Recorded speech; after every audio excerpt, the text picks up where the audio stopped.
안녕하세요. 마틀다입니다. 오늘은 성모님 메시지와 묵상 글을 읽어드리겠습니다. 묵상 글은 신경남 스테파노 신부님께서 쓰셨습니다. 다음은 2014년 3월 25일에 주신 성모님 메시지입니다. 사랑하는 자녀들아, 나는 다시 한번 초창기처럼 죄와 싸우기 시작하고 고해성사를 보며 거룩하게 살기로 결심하라고 너희를 부르고 있다. 하느님의 사랑이 너희를 통해 세상에 흘러 넘치고 평화가 너희 마음을 다스리기 시작할 것이며 하느님의 축복이 너희를 가득 채울 것이다. 나는 너희와 함께 있고 내 아들 예수님 앞에서 너희 모두를 위해 전구하고 있다. 나의 부름에 응답해 주어서 고맙다. 초창기처럼 이라는 표현은 성모님께서 1981년 메주고리에서 발현을 시작하실 당시의 첫날들을 의미합니다. 지금도 메주고리를 통해 많은 회개가 일어나고 있는 것은 사실이지만 발현 초창기처럼 그렇게 강력하지는 않을 것입니다. 발현 아주 초기에 메주고리의 본당 신자들은 3일간 단식하고 기도하자는 본당 주임 사제 요조 신부의 말을 듣고 실제로 단식하고 기도하면서 성모님의 메시지를 받아들였고 그 결과 오랫동안 불목하고 있던 이웃들과 눈물을 흘리며 본당 안에서 화해를 했습니다. 또한 그 당시 발현 목격 증인 가운데 가장 어려 10살밖에 되지 않는 야콥 촐로가 성당에 본당 신자들과 순례자들이 모여 있었을 때 성모님께서 묵주기도를 바치기를 원하신다고 발표하자 사람들은 감격하여 모두 눈물을 흘리고 곧바로 요조 신부와 함께 묵주기도를 바치기도 했습니다. 이 모두 작은 예에 불과하지만 메주고리의 발현 초창기에 메주고리의 본당 신자들과 그곳을 찾아온 사람들이 얼마나 마음을 열고 성모님의 메시지를 받아들였는지 잘 보여줍니다. 이번 달 메시지에서 성모님은 다시금 우리를 당시 발현 맨 처음의 그 시간으로 우리 모두를 초대하십니다. 성모님께서는 우리가 당신 발현 초창기에 온 마음을 열어 당신의 메시지를 받아들이고 그를 실행에 옮긴 사람들처럼 그렇게 되기를 바라십니다. 그래서 이렇게 말씀하십니다. 사랑하는 자녀들아, 나는 다시 한번 초창기처럼 죄와 싸우기 시작하고 고해성사를 보며 거룩하게 살기로 결심하라고 너희를 부르고 있다. 창세기 3장 아담과 하와의 이야기에서 볼 수 있는 것처럼 죄를 짓게 되면 하느님과 우리의 관계, 우리와 다른 사람들과의 관계가 파괴되고 하느님을 피하게 되며 궁극적으로는 죽음에 이르게 됩니다. 따라서 우리가 하느님과 평화로운 관계를 맺고 그분께서 주시는 생명을 충만하게 누리며 이웃들과 평화롭게 살기 위해서는 절대적으로 죄를 짓지 말아야 합니다.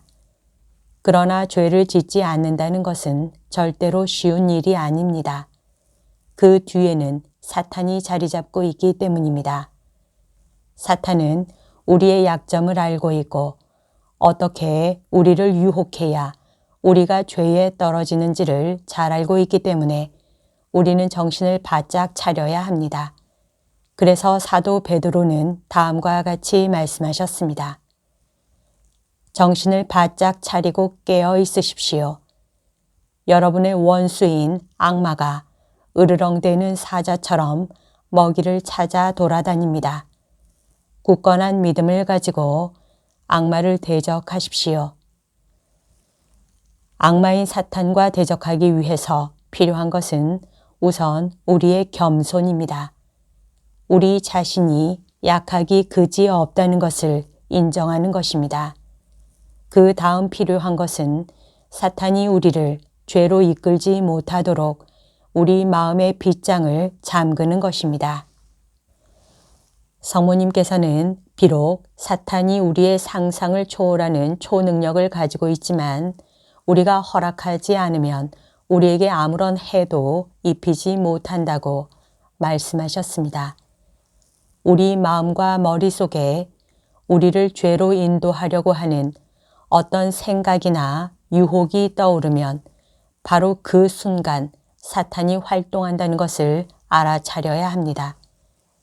그리고 40일 동안 광야에 탄식과 기도를 하신 후 아니다 라고 말씀하시면서 사탄의 모든 유혹을 물리치셨던 예수님처럼 우리도 사탄의 모든 유혹에 아니다 라고 과감하게 말해야 합니다.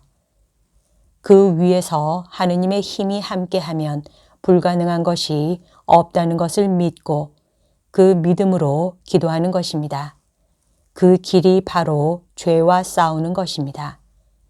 그럼에도 불구하고 죄와의 싸움에서 질 수도 있습니다. 그렇다고 해서 절대로 실망해서는 안 됩니다. 우리는 고해성사를 통해서 다시 일어설 수 있기 때문입니다. 우리는 고해성사를 통해 영적으로 더욱더 무장됩니다. 고해성사를 통해 하느님께서 당신의 용서로 우리 영혼을 완전히 씻어주시고 당신 자비로 우리를 가득 채워주시기 때문입니다. 고해성사는 사탄의 힘을 우리에게서 몰아내는 구마의 힘도 가지고 있습니다. 하느님께서 들어오시는 그 자리에 사탄이 계속 머물 수 없기 때문입니다. 우리는 죄의 길이 아니라 거룩함의 길을 선택해야 합니다. 죄인이 아니라 성인이 되어야 합니다. 죽음이 아니라 생명을, 사탄이 아니라 하느님을 늘 선택해야 합니다. 하느님을 선택하는 사람만이 사탄과의 영적 전쟁에서 승리할 수 있습니다. 인도 캘커타의 성녀 마더 데레사는 가톨릭 신자들 뿐만 아니라 일반 세상 사람들에게도 대단한 추앙을 받았습니다. 왜소한 체구의 한 가톨릭 수녀가 세상을 울렸습니다. 사람들은 마더 데레사 수녀를 통해 가장 버림받고 보잘것없는 사람들에게 하느님의 사랑이 전해지는 것을 보고 감동했습니다. 마더 데레사는 자신을 하느님 손에 쥐어진 몽당 연필이라고 칭했습니다. 연필은 제 스스로 무엇을 쓰지 못하고 누군가가 손에 쥐고 쓰기 시작할 때 그 빛을 발합니다. 마더 데레사처럼 우리는 모두 하느님 손에 쥐어진 작은 연필들입니다. 하느님께서는 우리를 통해 세상에서 눈에 보이지 않는 당신 사랑의 드라마를 쓰고자 하십니다. 하느님께서 내가 누구를 보낼까? 누가 우리를 위하여 가리오? 라고 말씀하셨을 때 제가 있지 않습니까? 저를 보내십시오. 라고 응답했던 이사야 예언자처럼 우리도 하느님 제가 있지 않습니까? 저를 당신 사랑의 전달자로 세상에 보내주십시오. 라고 응답합시다. 죄를 피하고 고해성사를 보고 거룩하게 살면서 하느님의 사랑의 전달자가 되면 하느님은 우리에게 평화와 축복을 주십니다. 하느님께서 우리에게 상을 내리시는 것입니다. 우리에게 필요한 상은 세상의 그 누구도 줄 수 없고 세상 그 어느 곳에서도 발견할 수 없는 하느님의 평화, 그분이 주시는 축복입니다. 더 이상 바랄 것이 무엇이 있겠습니까? 성모님께서는 우리와 함께 계시면서 어머니로서 우리를 돌봐주시고 선생님으로서 하느님과 그분이 주시는 생명, 평화, 사랑, 그리고 구원의 길로 가도록 우리를 가르치시고 이끌어 주십니다. 그와 더불어 당신의 아들 예수님 앞에서 우리 모두를 위해 전구해 주십니다. 이처럼 마음 든든한 성모님께서 우리와 함께 계시는데 우리가 두려워할 것이 무엇입니까? 여기까지가 오늘 들려드릴 내용입니다. 이 글은 평화의 모후 사도에서 나오는 잡지 평화 2014년 3월호 4월호에 실려 있습니다. 오늘도 하느님의 뜻 안에서 서로 사랑하는 하루 보냅시다. 사랑합니다. 축복합니다.